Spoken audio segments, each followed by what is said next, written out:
Ya.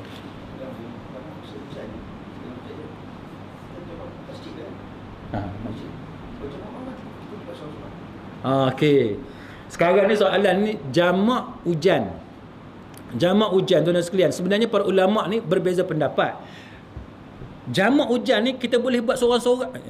Jamak boleh buat seorang-seorang, ataupun jamak hujan ni kita buat di masjid, ataupun jamak hujan ni kena mesti berjemaah. Baik, jamak hujan ni tuan-tuan sekalian, nombor satunya yang berlakunya ialah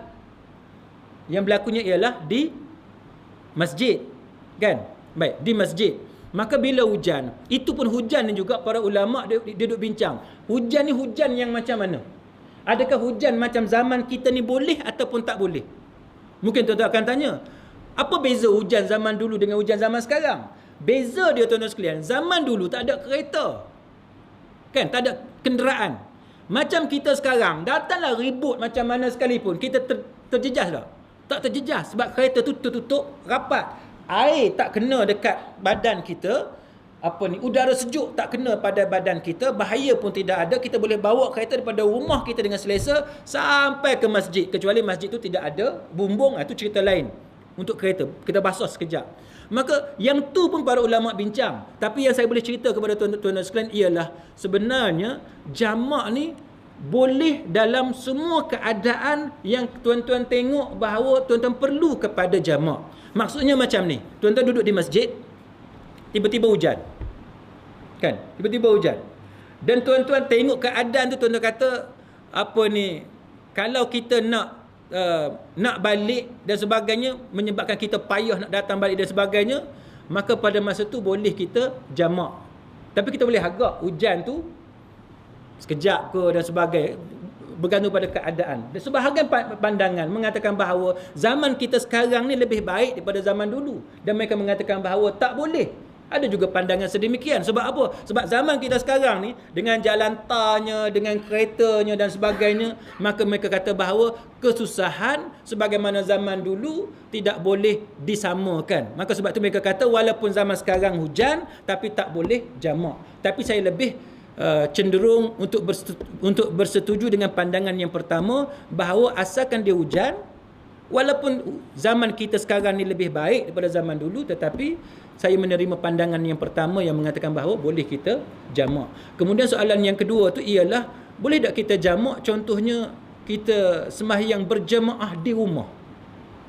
Sebab hujan, tiba-tiba kita berjemaah di rumah. Tuan-tuan sekalian, berjemaah di rumah ni, terus terang saya bagi tahu kepada tuan-tuan, kalau tuan-tuan nak ikut strict kepada sunnah, dia bukan sunnah Nabi. Dia bukan sunnah Nabi. Dan hari tu pun kita cerita dalam kuliah yang bila dalam mazhab Imam Syafi'i tidak memadai bagi seorang lelaki sembahyang kat rumah walaupun dia berjemaah dengan isteri dia. Sebab tu kita selalu sebut dalam kuliah kita bahawa kalau tuan-tuan nak cari pahala, nak cari keredaan Allah Ta'ala, tuan-tuan kena ikut strict kepada sunnah Nabi. Jangan sengaja sembahyang kat rumah. Jangan sengaja sembahyang kat rumah. Sembahyang, pastikan tuan-tuan sembahyang di tempat syiar. Maknanya di masjid, di surau, di madrasah, tempat orang sembahyang berjemaah secara beramai-ramai di tempat tu. Jadi kalau tuan-tuan tanya saya mengatakan bahawa tak boleh tuan-tuan, sebab hujan tuan-tuan nak sembahyang jamak di rumah, tak boleh. Tapi kalau kes macam di UK tuan-tuan sekalian, kita tak ada masjid kita jauh. Lepas tu dengan cuaca pula ekstrim, kan, cuaca ekstrim menyebabkan kami di UK dulu kami buat giliran.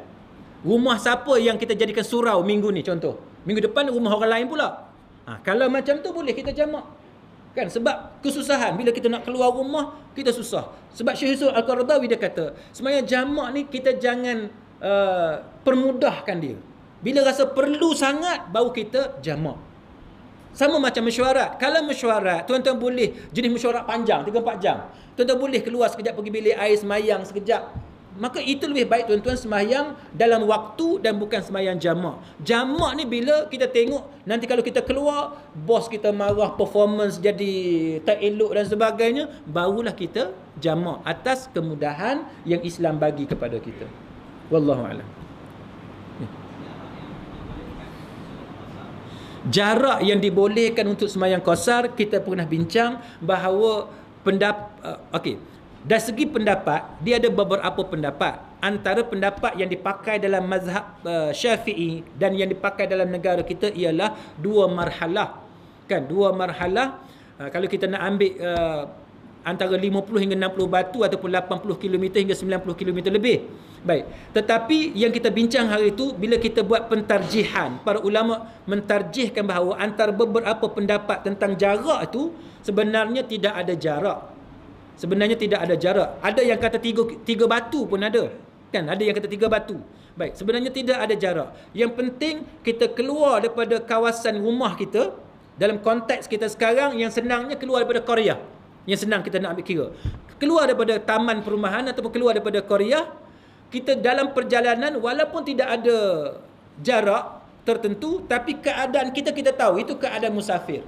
Keadaan musafir yang kita pernah cerita hari itu ialah contohnya susah untuk dia balik semula ke rumah, ambil bekalan dan sebagainya, susah untuk dia ulang alik balik ke rumah. Itu dikira sebagai musafir. Kan? Tapi dalam masalah masyarakat sekarang ni, yang kadang-kadang mereka mungkin tak mengaji dan mereka susah nak tentukan aku ni musafir ke tidak musafir. Maka sebahagian ulama kata lebih senang kita tetapkan kilometer.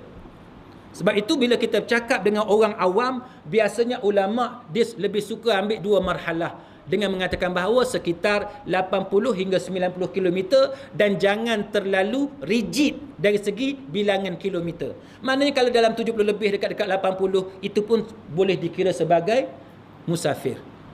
Jadi jawapan saya ialah bahawa tidak ada satu jarak khusus untuk kita kata musafir. Bergantung kepada uruf keadaan kita.